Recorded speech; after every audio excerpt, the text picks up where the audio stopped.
Continuing with this video, I will guide you to further analyze the light of this lying photo.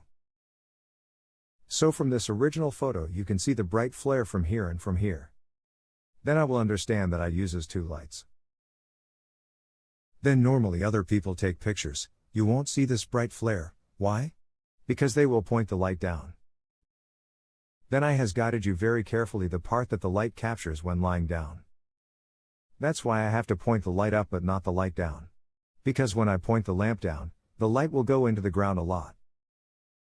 And the ground will be very bright. And you see these pictures, very little light goes into the ground. And people have floating blocks. So this is how I puts the lights, I reminds you.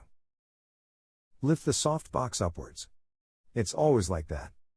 And when I shoot from the top down, if there's a ladder, that's fine. It is best to have a ladder. If you don't have a ladder, it's fine. If there is no ladder, I will use the super wide base to take pictures. However, when shooting super wide angle, of course the image will be distorted.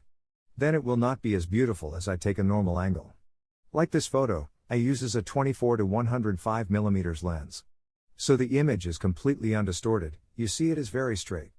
Then you take note. I look in the direction of the light. I know how to set the light, then I zoom in and I'll see. As this light it pours mass in this direction. The shadow is here, which means the light will come from the top corner. This is an advanced key, so I will guide you through the light analysis. You just look at the direction of the light, you will know which direction the light is in. What kind of modifier to use, what kind of softbox or what kind of support it is depends on the type of situation.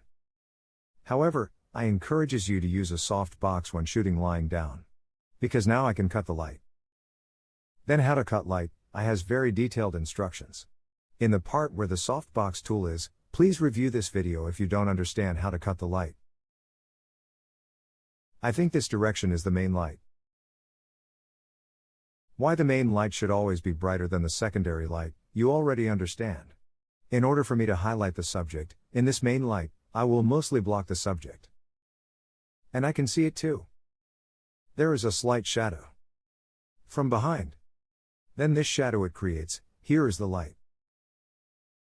Then it forms a bright hybrid, then we will see the subject floating in 3D. Please note what 3D is like.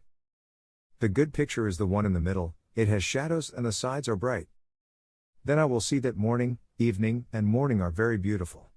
And when you let the light hit from top to bottom, then you will see that this part will light up. This part will light up. And it'll be dark on both sides. Why? Light from above it will contact the bump first. That's the difference between my image and the others. And why do you find this photo beautiful? Because it creates a horizontal block light. This part is dark, clear and dark. Morning, evening, morning. Please pay attention to this part.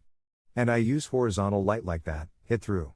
So you see it's light here, but it's dark here. It's light here, but it's dark here. And when I hit from the top, the soft box is from the top.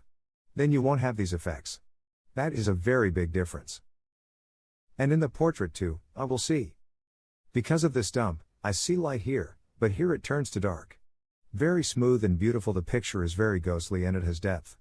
Rather than shooting straight from top to bottom. Well, after I have this beautiful original picture, then I will edit the photo like this. Now I will guide you how to make your photo beautiful, sparkling and clear. The most important thing is to still take good pictures. It's a resolute thing, lighting is something I can't change in post-production. Then you should take note of this. I wouldn't have been able to sculpt the skin as beautifully as this, if I had taken the flat photo.